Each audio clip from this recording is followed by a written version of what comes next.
Bila sebut jenama Sony, ramai orang kenal. Tak ramai orang tahu yang sebenarnya Sony ni hampir gagal untuk masuk ke pasaran US. Tapi apa owner dia buat sangat luar kotak. Apa jadi kalau Sony tak dapat masuk ke pasaran US?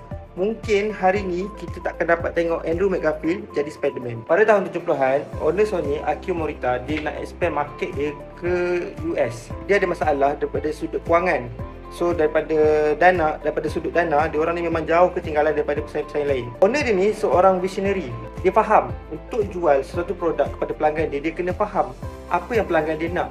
So dia spy apa panel eksekutif dekat US tu nak. Tu dia dapat tahu dia orang ni suka teh dan juga muzik jazz.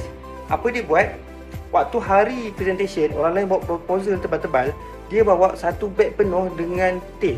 Waktu dia present, dia hidangkan teh dan juga muzik jazz dalam Walkman Sony. Panel juri tu cakap, ini adalah